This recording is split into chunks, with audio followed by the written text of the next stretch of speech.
ها، نور و قدر و کوثر و طاها، ذکر نورانی عاشق ها، تسبیحات حضرت زہرا۔ بسم اللہ الرحمن الرحیم۔ ناظرین السلام علیکم، میں ہوں آپ کا میزبان ذیشان علی۔ ہماری آج کی پیشکش میں آپ سب کا استقبال ہے۔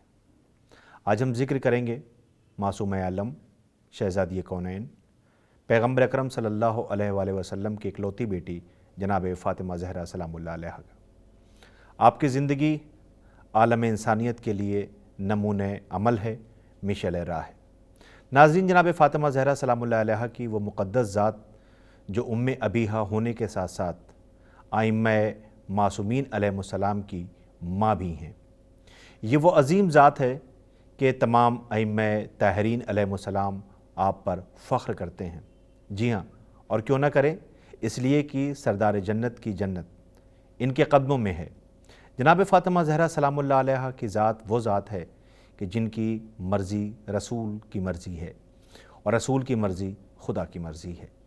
عالم انسانیت کے لیے یہ فخر کا مقام ہے کہ جناب سید عالم ایک خاتون ہو کر بھی تمام عالم کے لیے مکمل نمونۂ عمل ہیں۔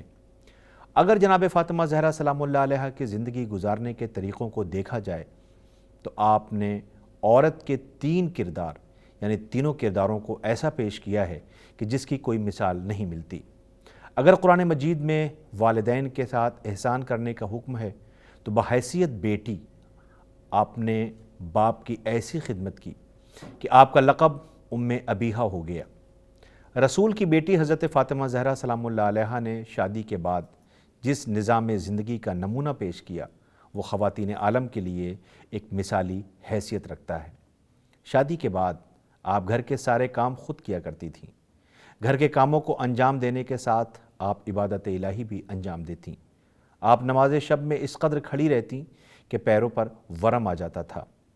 تاریخ میں ملتا ہے کہ اس وقت علم، زہد و تقوی اور عبادت میں آپ سے زیادہ کوئی بہتر اور برتر نہ تھا۔ آپ نے قرآن و احکام اور اسلامی تعلیمات سے عورتوں کو ان کی ذمہ داری سے آشنا کرایا، یہاں تک کہ آپ کنیزوں کو بھی قرآن و علم دین سکھایا کرتی تھیں۔ اس کا اثر یہ ہوا کہ آپ کی کنیز جناب فضہ 20 سال تک قرآن مجید کی زبان میں کلام کرتی نظر آئیں۔ جناب فضہ کوئی بھی بات کرتی تو قرآن مجید کی آیات کے ذریعے اپنی بات کو بیان کرتی تھیں۔ آپ نے ایسے جہالت کے دور میں ہوش سنبھالا تھا جب بیٹیوں کا پیدا ہونا ذلت سمجھا جاتا تھا اور بیٹیوں کو زندہ دفن کر دیا جاتا تھا۔ ایسے میں پیغمبر اکرم صلی اللہ علیہ وآلہ وسلم نے بیٹی کا احترام کر کے دکھایا کہ جب جناب سید عالم آتی تو پیغمبر اکرم صلی اللہ علیہ وآلہ وسلم اپنی مسند سے اٹھ جاتے اور اپنی جگہ پر بیٹی کو بٹھاتے۔ یہ مرتبہ تھا آپ کا۔ اگر رسول خدا صلی اللہ علیہ وآلہ وسلم نے بیٹی کا احترام کرنا سکھایا تو آپ نے بھی عورت کو نہایت ہی قیمتی چیز بتایا کہ جب رسول خدا صلی اللہ علیہ وآلہ وسلم نے منبر سے سوال کیا کہ عورت کے لیے بہترین چیز کیا ہے اور یہ سوال آپ تک پہنچا تو آپ نے جواب دیا کہ عورت کے لیے سب سے بہترین چیز یہ ہے کہ نہ عورت کی نظر غیر مرد پر پڑے اور نہ غیر مرد کی نظر اس پر پڑے۔ رسول خدا صلی اللہ علیہ وآلہ وسلم نے جب یہ جواب سنا تو فرمایا، بے شک فاطمہ میرا ٹکڑا ہے۔ آپ نے عورت کے لیے پردے کو بہترین چیز بتا کر دنیا کو بتا دیا کہ عورت ذلت و رسوائی کی چیز نہیں بلکہ نایاب چیز ہے۔ آپ نے صرف بتایا ہی نہیں بلکہ عمل کر کے دکھایا بھی۔ آپ نے پردے میں رہ کر تمام الہی نمائندوں کی طرح درس و تدریس بھی کی، تبلیغ بھی کی اور اپنے حق کے لیے خلیفہ وقت کے دربار میں آواز اور احتجاج بھی بلند کیا۔ آپ تمام خواتین عالم کو یہ بتا دیتی ہیں کہ عورت کا کمال اس میں ہے کہ اسلامی قوانین کی رعایت کرتے ہوئے حجاب اسلامی میں رہ کر معاشرے میں اپنا کردار ادا کریں۔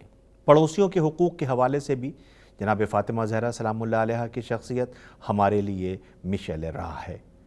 امام حسن علیہ السلام فرماتے ہیں کہ میری مادر گرامی ساری رات عبادت الہی میں مشغول رہتی، یہاں تک کہ صبح ہو جاتی، مومنین و مومنات کے لیے دعائیں کرتی رہتی، لیکن اپنے لیے کوئی دعا نہ کی۔ میں نے اس کی وجہ پوچھی تو آپ نے فرمایا اے بیٹے پہلے ہمسائے پھر گھر، یعنی پہلے پڑوسیوں کے حقوق کا خیال رکھنا چاہیے پھر اپنے بارے میں سوچنا چاہیے۔ ناظرین، جناب فاطمہ زہرا سلام اللہ علیہا نے اپنی 18 سال کی زندگی میں بہت سے ناگوار حالات کا سامنا کیا۔ 5 سال کی عمر میں ماں کے سائے سے محروم ہو گئیں، باپ کے ساتھ ہونے والے مظالم دیکھ کر برداشت کیا، کبھی پیغمبر اکرم صلی اللہ علیہ وآلہ وسلم جیسے عظیم باپ کو پتھروں سے لہو لہان دیکھا، یہاں تک کہ ایک وقت وہ بھی آیا کہ آپ باپ کے سائے سے بھی محروم ہو گئیں۔ ایک طرف باپ کی جدائی کا غم تو دوسری طرف مدینے والوں کی بے وفائی۔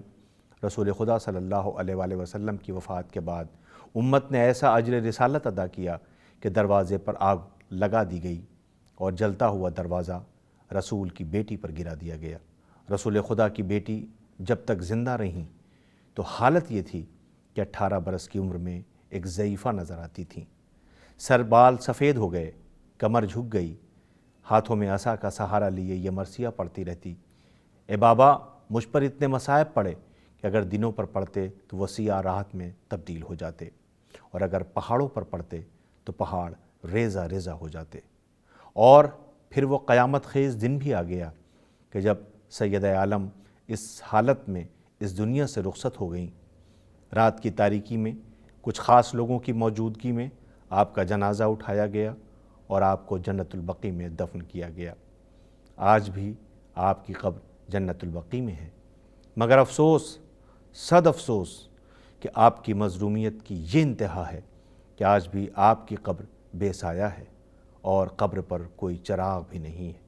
تو ناظرین، پروگرام کے آخر میں یہ دعا کروں گا کہ پروردگار عالم ہم سب کو یہ توفیق عنایت فرمائے اور ہمیں یہ موقع فراہم فرمائے کہ ہم اپنی آنکھوں سے جلد جنت البقیع کی تعمیر دیکھ سکیں۔ خدایا ہم سب کو یہ توفیق عطا کرے کہ ہم جناب فاطمہ زہرا سلام اللہ علیہا کے کردار پر عمل کر سکیں۔ اسی کے ساتھ آج ہمارے پروگرام کا وقت ختم ہوتا ہے، ہمیں اجازت دیں، ہماری پھر ملاقات ہوگی، تب تک کے لیے خدا حافظ۔ روی لب‌ها نور و قدر و کوثر و طه، ذکر نورانی عاشق‌ها، تسبیحات حضرت